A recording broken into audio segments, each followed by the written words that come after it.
দেখেছে তারা রবের পাকড়াও কি করে করে নাস্তানাবুদ। তারা ভেবেছিল ছড়বে না আর ক্ষমতার মাসনদ। দেখেছে তারা রবের পাকড়াও কি করে করে নাস্তানাবুদ। তাই নয় নয় নয় আর কোন ভয়, আনতে হবে দিনের বিজয়, দিনের বিজয়। মানুষের সাথে যারা করেছে দুশ্মনী, করেছে বাড়াবাড়ি, দেশের বুকে তাদের হয়নি তো জায়গা, যেতে হলো মামার বাড়ি। মানুষের সাথে যারা করেছে দুশ্মনী, করেছে বাড়াবাড়ি, দেশের বুকে তাদের হয়নি তো জায়গা, যেতে হলো মামার বাড়ি।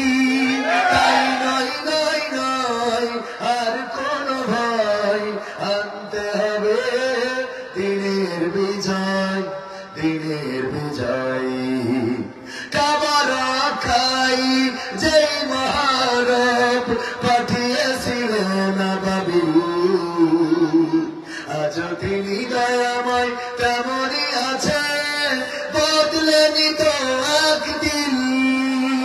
কাবার খাই যেই মহারব পাঠিয়েছিলেন আবাবি, আজ তিনি দয়াময় তেমনই আছে, বদলেনি তো একদিন। তাই নয় নয় নয় আর কোন ভয়, আনতে হবে দিনের বিজয়, দিনের বিজয়।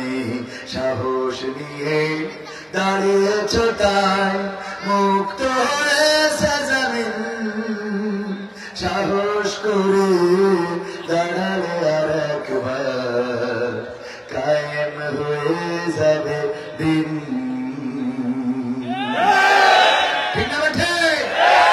1952-তে আমরা সাহস করে দাঁড়িয়েছিলাম, আমরা প্রমাণ করেছিলাম রক্ত দিয়ে, ওই হানাদারদেরকে বুঝিয়ে দিয়েছিলাম আমরা রক্ত দিতে জানি, জীবন দিতে জানি।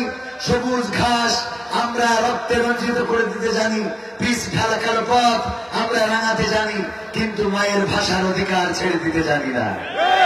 1971-এ রক্ত দিয়ে প্রমাণ করেছিলাম ও হানাদারেরা আমরা এই মানচিত্রের জন্য লড়তে জানি, রক্ত দিতে জানি, কিন্তু বাংলাদেশের স্বাধীনতা সার্বভৌমত্বের মান রাখার জন্য জীবন লাগে জীবন দেব, রক্ত লাগে রক্ত দেব, মাসের পর মাস লড়াই করব, কিন্তু বাংলাদেশের মানচিত্রের 1 ইঞ্চি মাটির অধিকার ছেড়ে দেব না। 2024-এ এসে ছাত্র জনতা প্রমাণ করেছে, দুটি হাত মেলে দিয়ে বলেছে এই বুকে গুলি চালাতে পারো। আমরা পানি তোমাদের জন্য পানি নিয়ে এসেছি, বিস্কিট নিয়ে এসেছি, আমরা তোমাদের দিকে পানি দিতে চাই, আমরা তোমাদেরকে বিস্কিট খাওয়াতে চাই, কিন্তু মনে রেখো এই বুক তোমাদের জন্য আলগা করে রেখেছি তোমাদের বুলেট ধারণ করার জন্য। বিনিময়ে এই বাংলাদেশ স্বৈরাচার মুক্ত করে ছাড়বো। তোমরা মারো, কাটো, আমাদেরকে শহীদ করো, আহত করো, হাত হারাবো, পা হারাবো, চোখ হারাবো, জীবন হারাবো, রক্তের সাগরে সাঁতার কেটে কেটে স্বৈরাচার মুক্ত করে ছাড়বো ইনশাআল্লাহ।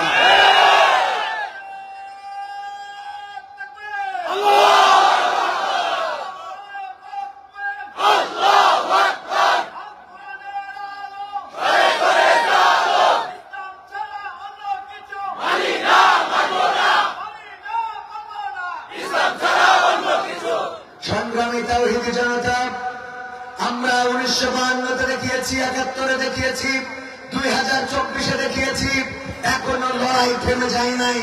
লড়াই সামনে এখনো একটা বাকি, এবং সেই লড়াই হবে ইসলামী পক্ষের সাথে অন ইসলামিক ব্যক্তিদের।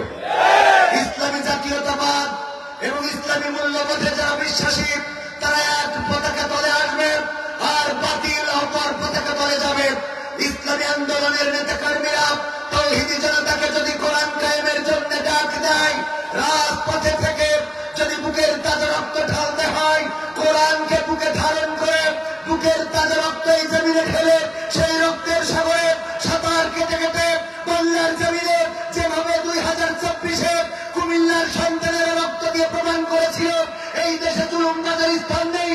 দেশে স্বৈরাচারের স্থান নেই, এই দেশে ফাঁসিবাদের স্থান নেই। একইভাবে কুমিল্লাবাসীকে কোরআন বুকে নিয়ে রাজপথে থাকতে হবে, রক্ত লাগলে রক্ত ঢালতে হবে। সেই রক্তের সাগরে সাঁতার কেটে কেটে একটি রক্তাক্ত বিপ্লবী কালেমার পতাকা উড়াতে রাজি কারা কারা দেখতে চায়।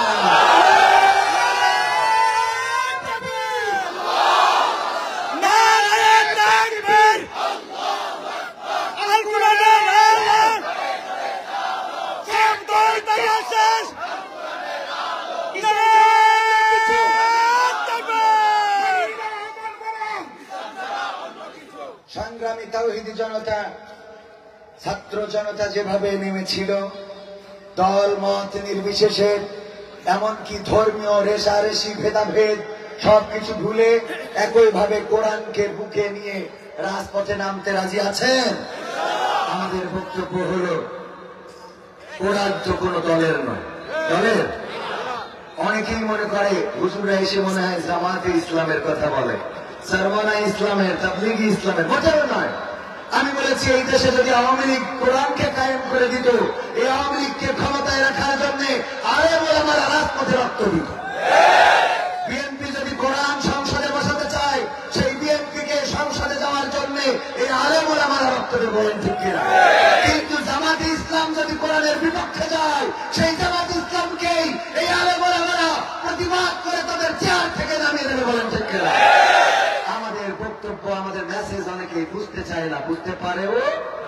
আগে মেসেজটা বুঝতে হবে। আমাদের কোনো কিছুর সাথে, কোনো দলের সাথে সংঘাত নেই।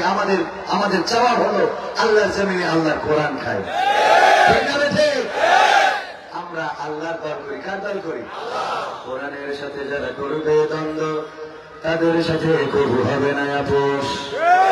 কোরআনের সাথে যারা করবে দ্বন্দ্ব, তাদের সাথে কবু হবে না আপোষ। কোরআনের সাথে যারা করবে দ্বন্দ্ব, তাদের সাথে কবু হবে না আপোষ। জেল জুলুম হলেও হবে, জেল জুলুম হলেও হবে, বিবেকের কাছে তো বুড়াবাড়ির দোষ, আমার রবের কাছে রব নির্দোষ, মহান প্রভুর কাছে রব নির্দোষ। কোরআনের সাথে যারা করবে দ্বন্দ্ব, তাদের সাথে কবু হবে না। কোরআনের কথা যারা বলে যায় আজ, তাদের দমাতে কত বন্দি, কাউকে ধরে নিয়ে দিয়েছে ফাঁসি, কাউকে রেখেছিল বন্দি। কোরআনের কথা যারা বলে যায় আজ, তাদের দমাতে কত বন্দি, কাউকে ধরে নিয়ে দিয়েছে ফাঁসি, কাউকে রেখেছিল বন্দি। হক কথা বললেই জ্বলে জায়গা, কোরআনের কথা সইতে পারে না। হক কথা বললেই জ্বলে জায়গা, কোরআনের কথা সইতে পারে না। জানি না তাদের আমাদের পরে কেন এত আক্রোশ। জেল জুলুম হলেও হবে, জেল জুলুম হলেও হবে, বিবেকের কাছে তো বুড়াবো নির্দোষ, মহান রবের কাছে রব নির্দোষ, আমার প্রভুর কাছে রব নির্দোষ। কোরআনের সাথে যারা করবে দ্বন্দ্ব, তাদের সাথে কবু হবে না। কোরআনের কথা আজ বলতে গেলে আসতে বাধা কত ভাবে, কোরআন প্রেমিকেরা হাতে রেখে হাত সামনে এগিয়ে যাবে। দিনের কথা আজ বলতে গেলে আসতে বাধা কত ভাবে, কোরআন প্রেমিকেরা হাতে রেখে হাত সামনে এগিয়ে যাবে। সব কথা বলতে করি না কোথায়, জীবনের বিনিময়ে আনন্দ বিজয়। হক কথা বলতে করি না কোথায়, জীবনের বিনিময়ে আনন্দ বিজয়। বুকে আছে শক্তি, অন্তরে আছে সাহস, আছে না? জেল জুলুম হলেও হবে, জেল জুলুম হলেও হবে, বিবেকের কাছে তো বুড়াবো নির্দোষ, আমার রবের কাছে রব নির্দোষ, মহান প্রভুর কাছে রব নির্দোষ। কোরআনের সাথে যারা করবে দ্বন্দ্ব, তাদের সাথে কবু হবে না। আপোষ কি করা যাবে? যদি আমার বাবা হয়, যদি দাদা হয়, চাচা হয়, দলের লোক হয়, কোরআন নিয়ে বাজে কথা বলবে, এটা আমরা মানব? গিয়াসউদ্দিন তালুকদার ভাই হইলে কোনো কথা নাই, উনি বললেও আমরা মানতে কোরআনের পক্ষে আছে যতক্ষণ, তার পক্ষেও আমরা আছি ততক্ষণ। কোরআনের পক্ষে যতক্ষণ নাই, দেখেন আপনারা প্রমাণ নেবেন। ধরেন আমাদের মাননীয় নেত্রী সাবেক শেখ হাসিনা যতদিন দিয়েছে ততদিন মমতা জাফারা গান গিয়েছে, ঠিক না? ঠিক। যেই দেয়া বন্ধ করে দিয়েছে ওরাও গান গাওয়া বন্ধ করে। আমি বলেছি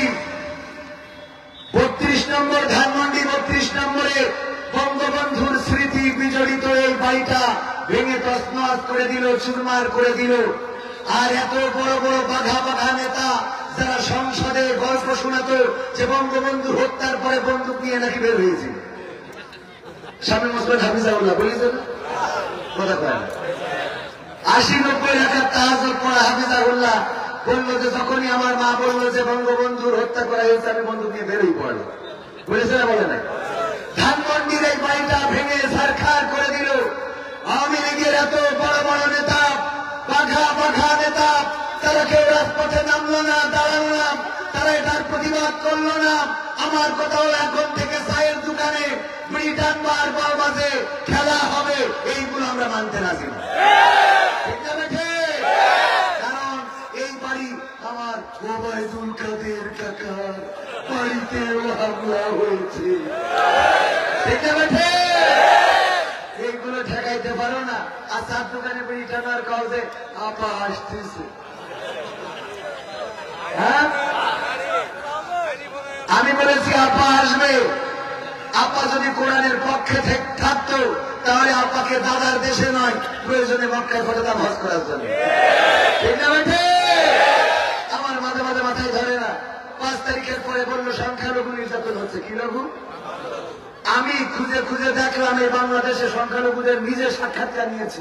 আমি দায়িত্ব নিয়ে বলছি, কোন সংখ্যালঘু বলে নাই যে 5 তারিখের পরে তারা নির্যাতনের শিকার হয়েছে। বরং এটা বলেছে যে ইতিহাসে বিরল যে এবার মন্দিরের সামনে আলেম ওলামা, হাফেজে কোরআন, মুফতি, মুহাদ্দিস, ইসলামী আন্দোলনের নেতা কর্মী তারা এসে রাত থেকে পাহারা শুরু দেয় নাই, ফজরের নামাজ পর্যন্ত এখান থেকে পড়ে বাড়িতে গেছে, ঠিক না বেঠে? আমি খুঁজে খুঁজে দেখলাম সংখ্যালঘু তো নির্যাতন হয় নাই। নির্যাতনের মধ্যে যাদেরকে খুঁজে পাইছি তারা হলো 1 নম্বর আল্লাহওয়ালা ইমানদার শেখ হাসিনা, যার পরিবার এসেছিল ইসলাম প্রচারের জন্য, ঠিক না বেঠে? এবং সকালবেলা আগে ফজরের নামাজ চাই নামাজ খুঁজে আদায় করে কোরআন তেলাওয়াত করে দিনের শুরু করতো, ঠিক না বেঠে? 2 নম্বর আল্লাহর ওলি শামীম ওসমান হাফিজাউল্লাহ 80-90 রাকাত তাহাজ্জুদ। আমার গিয়াসউদ্দিন তালুকদার ভাই 1 মাসেও পড়েন, আর আমি তো পড়িনি, আমি তো মোটই পড়িনি, মাঝে মাঝে। তো যাই হোক, এটা তাহাজ্জুদ আল্লাহ দেখায় না, এটা তো 80-90 রাকাত, এটা বলার কথা না, ঠিক না? তো এই হাফিজাউল্লাহ সে 2 নম্বর ইমানদার। 3 নম্বর ইমানদার ধরেন আমাদের দরবেশ বাবা সালমান এফ রহমান, তার দাড়ি দেখলি মনে হয় মতিউর রহমান নিজের মনে আবার ব্যাক করেছে, ঠিক না বেটি? এত বড় দাড়ি, পরেজগার, আল্লাহওয়ালা, উনিও 3 নম্বর, উনিও নির্যাতনের শিকার হয়েছে না? হয় শেখ হাসিনা, শামীম ওসমান হাফিজাউল্লাহ উনি। তারপরে 4 নম্বর আমাদের ওবায়দুল কাদের কাকা। 3ও একজন ঢাকাকেষ্ট বলে পরিচিত হইলেও মোটামুটি ইসলামের পক্ষেরই তো লোক, মুসলমান মানুষ, সেও নির্যাতিত। 5 নম্বর আউলিয়া জনাব বিচারপতি কালামানি, ও তো দুনিয়া ছেড়ে দিয়ে চলে গেল যে আর কোনো দরকার নেই, দুনিয়ার আল্লাহর নাম কাম করবো, দাড়ি রাখলো, টুপি পরলো, বাগানে নেই কলা পাতা শুয়েছিল, দুনিয়া সব শেষ, এখন আল্লাহর তসবিহ জপ করে এতে যাওয়া হবে। এইটারে ধরে ডাইরেক্ট বিসি খুলে গেছে, ঠিক না বেশি? এরপরে আরাফাত, ব্যারিস্টার সুমন, গরুবের ছিটে খা দিব, তোমরা খালি খাই দিব, ব্যারিস্টার সুমন। তারপরে ইনু মেনু মতো পাখি পরিতে হক করতে গেল, আমরা করতে গেল, সারা জীবন আল্লাহর মানে না, আবার রুমাল করেছে, হোমরা করেছে, সব আল্লাহ আল্লাহ। এখন আমি খুঁজে খুঁজে পেলাম না যে সংখ্যালঘু কারা। তবে একটা গল্প মনে পড়ে গেল যে নাসির উদ্দিন হোজ্জা একবার খুব কষ্ট করে 1 কেজি গরুর গোস্ত কিনেছে, তখন খুব দাম ছিল এবং এগুলো খুব পাওয়া দুষ্কর ছিল, মানুষের অভাব ছিল। তো 1 কেজি গরুর গোস্ত কিনেছে, কিনে স্ত্রীর বর বলতেছে রান্না করো। স্ত্রী রান্না করি, স্ত্রী তো অনেকদিন গরুর গোস্ত খাই নাই, 1 খান করে 2 খান করে খাইতে খাইতে পুরো 1 কেজি গোস্ত শেষ মারা সারা, 1 কেজি গোস্ত সামার করা শেষ। নারী মানুষ তো বুদ্ধি, নারীদের দেখবেন খুব টেকনিক আছে। হঠাৎ যদি পল্টুর সাথে কথা বলে, পল্টু ভাই কেমন আছো ভাই, ফোন তো তুমি দাও না, ভুলে করছো। হ্যাঁ এখন আমার হাজবেন্ড বাড়ি নেই, তোমার সাথে গল্প করতে পারবো। হঠাৎ করে যদি হাজবেন্ড আসে, সাথে সাথে কথা ঘুরে দিয়ে বলে, আচ্ছা তুই তাহলে পরে ফোন দিস না? হ্যাঁ হ্যাঁ পরে ফোন দিস। মানে একেবারে জায়গায় লাইন ঘুরে, মানে কার সাথে কথা বলতে আমার থাকতে হয় ফোন দিতে, এরা আছে না নাই? হ্যাঁ। তো এখন স্ত্রী একটা করে, স্ত্রী বুদ্ধি করে বাড়ি ছিল, বিড়ালের গলায় দড়ি বাঁধতে এগিয়েছে। ওই নাসিরউদ্দিন হোসা বলছে খাবার দাও, সরিষার তেল মাইক দিচ্ছি, অনেকদিন পরে গরুর গোস্ত খাও। বিড়াল এনে বলছে যে আমি তোমার কতদিন ধরে বললাম এই বিড়ালটা ফেলাই খাইছো, আজকে কি ক্ষতিটা করেছে? কি হয়েছে? 1 কেজি গোস্ত এই বিড়ালের সবার ওদের কাজ বলছে স্ত্রী সত্যি কি বিড়ালে গোস্ত? তুমি আমার কথা বিশ্বাস করছাও না? আমি তোমার ঘর পারবো না, আমার ছাড়িয়ে দাও, চলে যাও। মানে ওদের যা কাজ কান্নাকাটি। তো বলে অসুবিধা নেই, দাও প্যাকেটে ভরি দাও। বিড়াল নিয়ে যেয়ে চলে গেল আপনাদের মাইথার দিয়ার বাজারে, যেয়ে ওই যে মিটার আছে মিটারের পরে তুলে দিয়েছে, দেখে যে বিড়ালটা কাঠাই কাঠাই 1 কেজি। কয় কেজি? বাড়িতে এসে স্ত্রীর বাসে স্ত্রী সত্যি কি বিড়ালে গোশ খেয়েছে?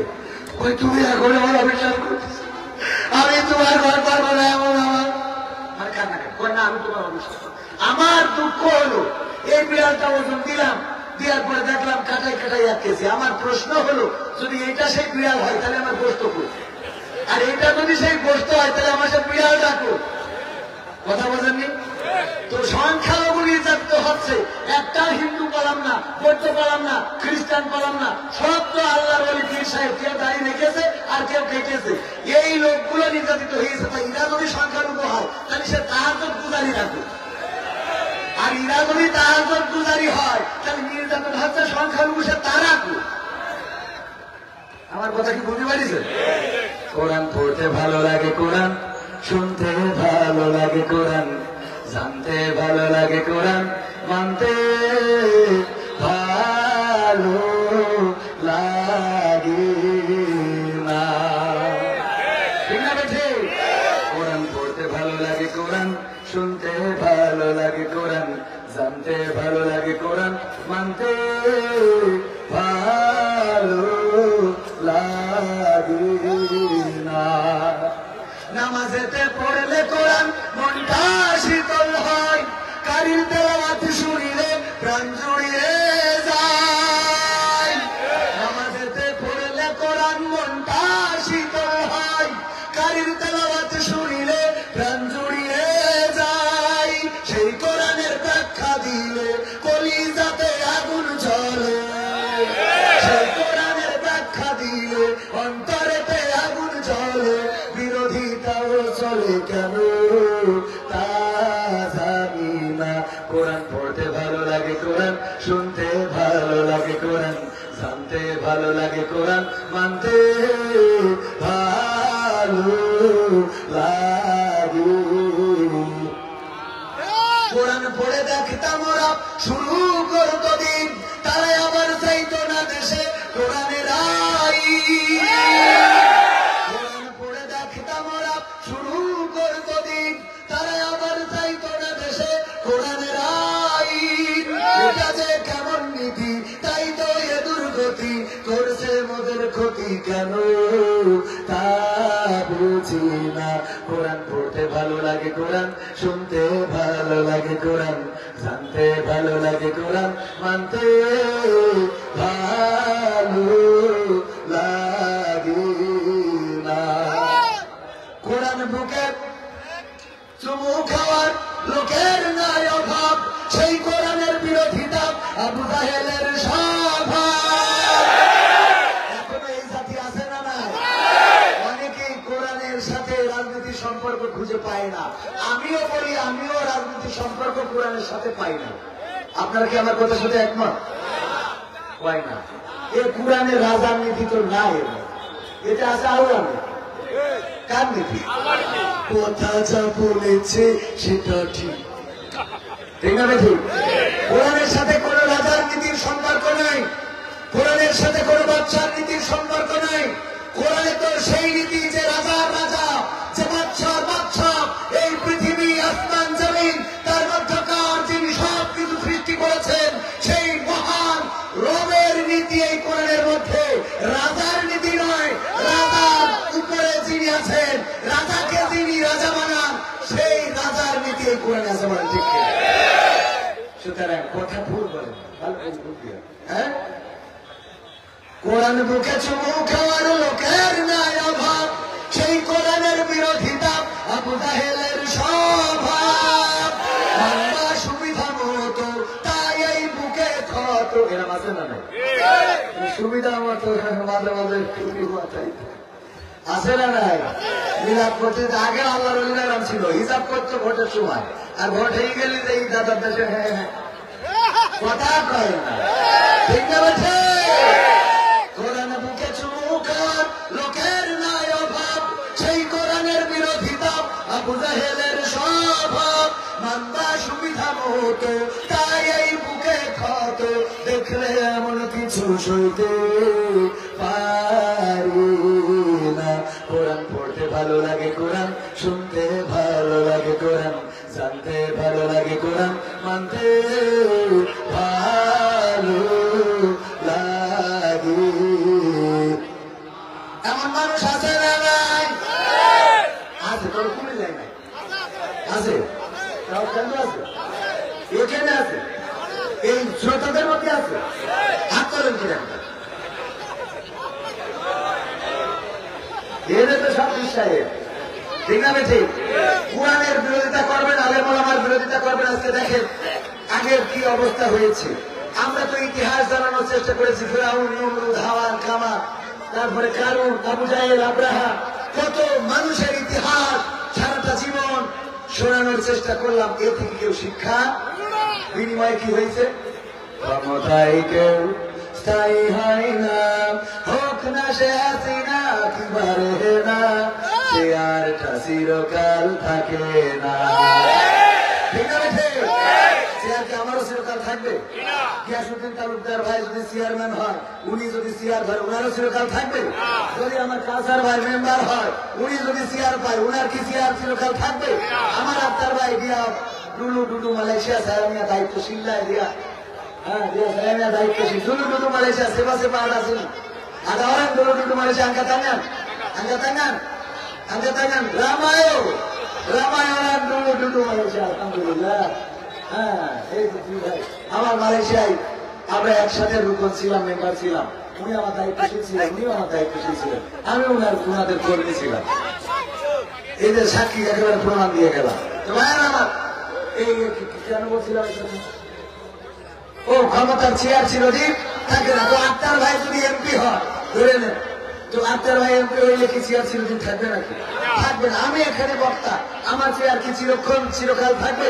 না, থাকবে না। এই চেয়ার ছেড়ে যাওয়াই লাগবে, আজ হোক কাল হোক।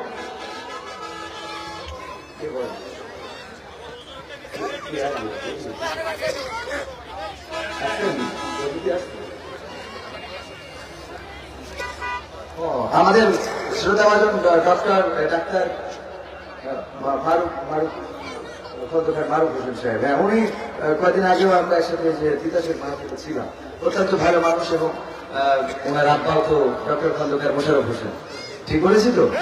আমাদের এলাকার লোক, আলহামদুলিল্লাহ। উনিও রাসূলের সুন্নাহ দাড়িটা আজকে পোস্টারে ব্যানারে দেখলাম, সুন্দর করে জামাত ইসলামের লোক মনে হয়। আল্লাহ কবুল করুন, বলেন আমিন।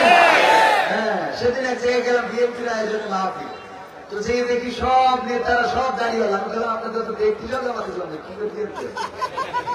আলহামদুলিল্লাহ, এই এক পতাকা তলে থাকেন, ভালো থাকেন, ভালো থাকেন, এটা ঠিক কিনা? ইসলাম এবং ইসলামী জাতীয়তাবাদী শক্তি এক হইলে এই দেশ ভালোভাবে চলবে ইনশাআল্লাহ। আল্লাহ এক হওয়ার, নেক হওয়ার তৌফিক দান করুন, বলেন আমিন। ক্ষমতায় কেউ স্থায়ী হয় না, হোক না সে হাসিনা কি পারে না, সে আর চিরকাল থাকে না। ক্ষমতায় কেউ স্থায়ী হয় না, মুজিবুর বেশি দিন থাকেনি, জিয়াউর কেউ তো রাখেনি, এরশাদ চলে গেছে পৃথিবী ছেড়ে, এরশাদ চলে গেছে পৃথিবী ছেড়ে, কেউ আজ তার কথা কয় না। ক্ষমতায় কেউ স্থায়ী হয় না, হাসিনা ক্ষমতা ধরে রাখতে আয়না ঘর বানিয়েছিল, জনগণের রোশানলে দাদার দেশে পালিয়ে গেল। হাসিনা ক্ষমতা ধরে রাখতে আয়না ঘর বানিয়েছিল, জনগণের রোশানলে দাদার দেশে পালিয়ে গেল। ডিবি হারুনের পাশে আর ডিবি হারুনের পাশে আর পরিমণিদের দেখা যায় না। ঠিক না বেঠে? ক্ষমতায় কেউ স্থায়ী হয় না, হোক না সে হাসিনা কি বারে না, চেয়ারটা চিরকাল থাকে না। ঠিক না বেঠে? সুতরাং এই চেয়ার যারা পাবেন, চেয়ারের সৎ ব্যবহার করবেন, আঙ্গুল ফুলে বট গাছ বানাবেন না। অনেকেই বলে আঙ্গুল ফুলে কলা গাছ, কলা গাছ তো যতটুকু মোটা হয় এর বাইরে আর মোটা হয় না, ঠিক না? কিন্তু ইতিপূর্বে যারা ক্ষমতায় ছিল তাদের আঙ্গুল ফুলে কলা গাছ নয়, বট গাছ হয়েছে। একটা বট গাছ যদি আপনি রাখতে পারেন, ও ডান ছেড়ি ছেড়িয়ে কুমিল্লা পার হয়ে নোয়াখালীতেই বাসা বাড়ে। ঠিক না বেঠে? তো আমাদের আগে আল্লাহর ওলিরা, ওরে বাবা পীর সাহেবরা এত বড় পরেজগার, আমাদের রোজার সময় বলে যে বড় আর কি আর ইত্যাদি। আর ওনার ছেলে পড়ে আমেরিকায়, মেয়ে পড়ে লন্ডনে, নিজের বাড়ি আছে কানাডার বেগম পাড়ায়, ব্যবসা করে দুবাইয়ের বুর্জ খলিফায়, তারপরে সিঙ্গাপুরে যায় চিকিৎসা নেওয়ার জন্য, মামগলি যাবে যে আর পিকনিক করার জন্য।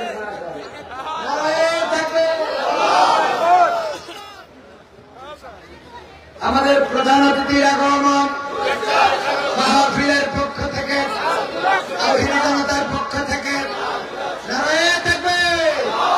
আলহামদুলিল্লাহ, আজকে তো ওনাদের প্রচুর ব্যস্ততা ছিল, ওনাদের কারণে আমাদেরও ব্যস্ততা বেড়ে গেছে, ঠিক না?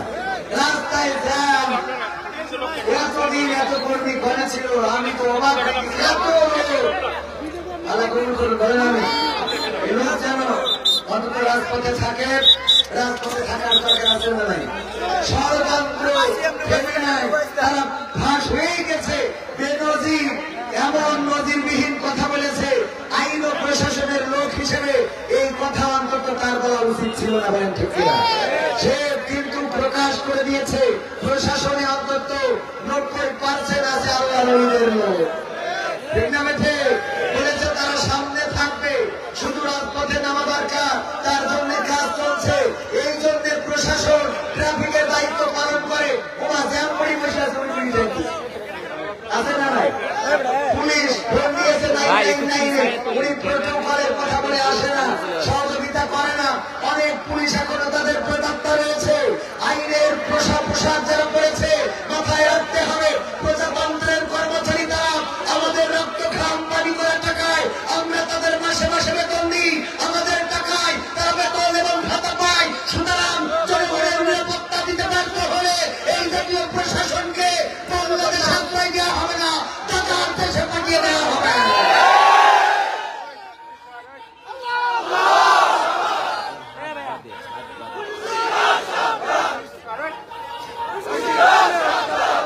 সম্মানিত ভাইয়েরা, এই বাংলাদেশ রক্ত দিয়ে এনেছি। 2024-এর এই বিপ্লব বৃথা যেতে দেব না। আমার বোনেরা পর্যন্ত বিপ্লবে নেমে বলেছিল সামনে স্বাধীনতা, পিছনে পুলিশ, সুতরাং স্বাধীনতার দিকে এগিয়ে যাব। পুলিশ ছিল আতঙ্কের নাম। এই বাংলাদেশে পুলিশকে এমন জায়গায় আনতে হবে যেমন সিঙ্গাপুর, মালয়েশিয়া, উন্নত রাষ্ট্রের মতো পুলিশেরা জনগণকে ছাড় করে সম্মেলন করে। আমরা দেখেছি কোন জায়গায় যেন সিলেটে না কোন জায়গায় কোন পুলিশকে সাহেব বলার কারণে উনি খেপে গিয়েছে। খেপলে হবে না, জনগণ যাবে, জনগণকে ছাড় করতে হবে। পুলিশকে একটা ঠোলা, এমন ঠোলা বানিয়েছিল। একবার আমেরিকার পুলিশ, বাংলাদেশের পুলিশ আর রাশিয়ার পুলিশ, 3 দেশের পুলিশের প্রতিযোগিতা হচ্ছে। বাউন্ডারি করে দিয়েছে, যাও এই বাউন্ডারির মধ্যে দেখো কোন হরিণ আছে কিনা। যারা আগে এসে রিপোর্ট দেবে, ঠিক হইলে তারা ফার্স্ট। আমেরিকা 1 ঘন্টায় রিপোর্ট দিল, এর মধ্যে কোনো হরিণ নাই। রাশিয়ার পুলিশ 3 ঘন্টা পরে এসে বলে এর মধ্যে কোনো হরিণ নাই। আর বাংলাদেশের পুলিশ আসতে 3 দিন পরে। কয়দিন পরে? কিন্তু খালি আসে নাই, নিয়ে আসতে একটা ছাগল ধরে। বললো কি ব্যাপার, তোমরা আসলে 3 দিন লেগে গেল কেন? এই বাউন্ডারির মধ্যে আমাদের পাঠাইছেন, এই বাউন্ডারি তো হরিণ, তো হরিণের বাচ্চা। এটা তো আমেরিকা 1 ঘন্টায় বুঝেছে, রাশিয়া 3 ঘন্টায় বুঝেছে, তোমাদের 3 দিন লেগে গেল কেন? বললো লাগলো কি আর সাথে হরিণ যখন নাই, আমরা চিন্তা করলাম কি করা যায়।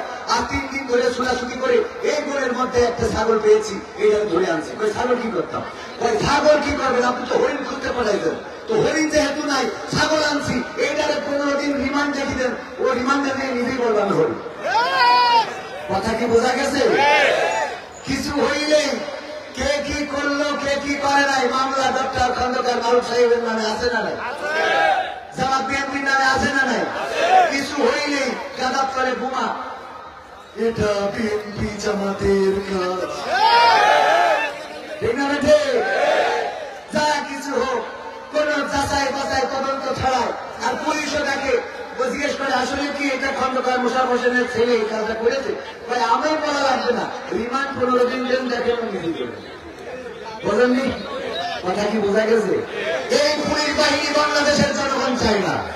এই পুলিশ বাহিনীর জন্য পকেটের টাকা খরচ করে না, জনগণের টাকায়, জনগণের ট্যাক্সের টাকায় তাদের বউয়ের শাড়ি হয়, জনগণের ট্যাক্সের টাকায় তাদের মায়ের ওষুধ হয়, জনগণের ট্যাক্সের টাকায় তাদের বোমার গায়ের পাঞ্জাবি।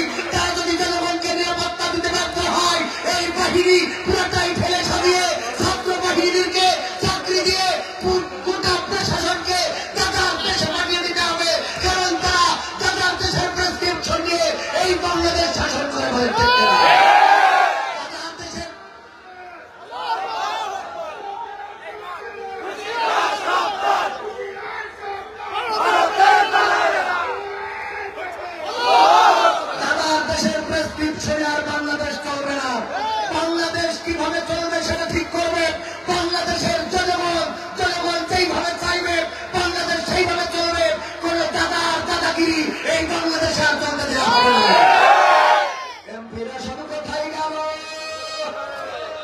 মন্ত্রীরা সব কোথায় গেল? কোথায় কাদের কাকা? ওবায়দুল কাদের কোথায় গেল? এমপিরা সব কোথায় গেল? কোথায় কাদের কাকা? তাদের সারা দেশটা এখন লাগে ফাঁকা ফাঁকা। পালাবো না, প্রয়োজন হলে ভোটের পাশায় গিয়ে ঠাকুর গাঁয়ে পাশা আছে না, জায়গা দেবে? জায়গা তো দিতে হয়, কিন্তু যাই না। আমি ঠাকুর গাঁও দিয়ে বলছিলাম, বলে যাই না। এমপিরা সব কোথায় গেল? মন্ত্রীরা সব কোথায় গেল? কোথায় কাদের কাকা? তাদের সারা দেশটা এখন লাগে ফাঁকা ফাঁকা, ওদের সারা দেশটা এখন লাগে ফাঁকা ফাঁকা।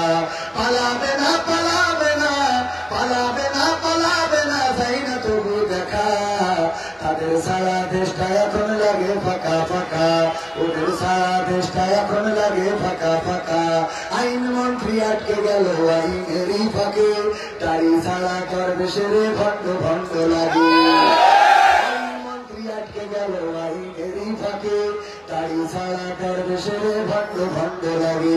শুনছি কত নেতা নেত্রী খাইতেছে ভাই ডান্ডা, বিচারপতি কালামানিকের পাঠিয়েছে আন্ডা। পলকের ঝলক গেল, পলকের ঝলক গেল থামিয়ে নেটের চাকা। তাদের সারা দেশটা এখন লাগে ফাঁকা ফাঁকা, ওদের সারা দেশটা এখন লাগে ফাঁকা ফাঁকা। কই গেল সেই সংসদেতে মমতাজের গান? কোথায় গেল হযরত বলা স্বামী মুসলমান? খেলা হবে, খেলা হবে। কই গেল সেই সংসদেতে মমতাজের গান? কোথায় গেল হযরত বলা স্বামী মুসলমান? ইনু মেনন্দীপুর মনি আছে কারাগারে, পাপ করিলেও পাপ কখনো ছাড়ে কি আর তারে। কোথায় গেল স্পিকারের, কোথায় গেল স্পিকারের দৃষ্টি আঁকা বাঁকা? তাদের সারা দেশটা এখন লাগে ফাঁকা ফাঁকা, ওদের সারা দেশটা এখন লাগে ফাঁকা ফাঁকা। কোথায় গেল আরাফাত আর ব্যারিস্টার সুমন? কথা বলার সময় তারা করেনি ওজন। মুরগি কবির খাইছে ধরা, জাফর কোথায় আছে? গোপন কি সেও গেল মদিনাতুর কাছে? কোথায় গেল এস আলমের, কোথায় গেল এস আলমের গাড়ি গাড়ি টাকা? তাদের সারা দেশটা এখন লাগে ফাঁকা ফাঁকা, ওদের সারা দেশটা এখন লাগে ফাঁকা। লাগে না, লাগে না?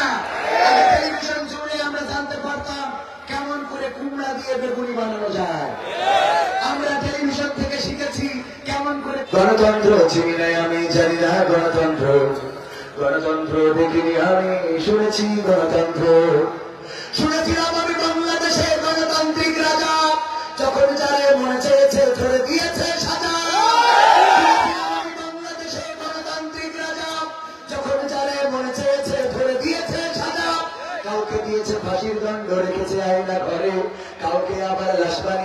ভাসিয়েছে সাগরে, ফাঁসির দণ্ড রেখেছে আয়না ঘরে, কাউকে আবার লাশ বানিয়ে ভাসিয়েছে সাগরে। করেছে সব কিসের জোরে, ছিল কি দাদার মন্ত্র? কেমন গণতন্ত্র ছিল, কেমন গণতন্ত্র, গণতন্ত্রের আড়ালে ছিল দাদার ষড়যন্ত্র। কেমন গণতন্ত্র ছিল, কেমন গণতন্ত্র, গণতন্ত্রের আড়ালে ছিল মোদির ষড়যন্ত্র। শুনেছি আগে নির্বাচনে লাগতো টাকার নোট, দেখেছি আমরা ভোট করিতে লাগেনি কোন ভোট। দেখেছে এক দাঁত চাষা দিয়েছেন ভোট দিতে, ভোটের মাঠে যাওয়ার পরে বলতেছে চাষা কি খবর, কাকু এসেছি ভোট দেবো বলে। আপনার ভোট তো দিয়া হয়ে গেছে চাষা। কি করে দেওয়া হইল হাগো? আমি তো সকালেই রওনা দিলাম। রওনা দিয়েছে খবর, খবর পড়েই তো বাবু আসলাম। আমরা তো সে তাহাজ্জুদ পড়ি কাজ শিখবে, আমি তো ফজর পড়ি দেবো, কিন্তু তাহাজ্জুদ পড়ি কাজ সারা শেষ। ও বাপুটা হয়ে গেছে, তাহলে ভোট দিয়া গেছে। চাচা চলে যাচ্ছে, ডাক দিয়ে বলে চাচা শোনেন, আমার চাষিরা যেন পাঠায় না। কেন? তোমার চাষিও ভোট দিয়েছে? হ্যাঁ চাষিও দিয়েছে। কত বড় নেওয়া খারাপ, কার সাথে সংসার করিয়েছি গো আল্লাহ, তুমি ওর সাথে আমার জান্নাতেও রেখো না। চাচা এত রাগ কেন চাষির ঘরে? রাগ হবে না কেন বাবা? আজ মরি গেছে 12টা বছর হইল, তা তুমি এসে হাসিনার ভোট দেখেছিস, তা আমার সাথে দেখা করি পারবি না? শুনেছি আগে নির্বাচনে লাগতো টাকার নোট, দেখেছি আমরা ভোট করিতে লাগেনি কোন ভোট। ভোটের আগে পাশ হয়েছে মন্ত্রী মিনিস্টার, লাগেনি মিছিল, লাগেনি মিটিং, লাগেনি তো পোস্টার। ভোটের আগে পাশ হয়েছে মন্ত্রী মিনিস্টার, লাগেনি মিছিল, লাগেনি মিটিং, লাগেনি তো পোস্টার। নির্বাচন কমিশন ছিল ইন্ডিয়ান গণতন্ত্র।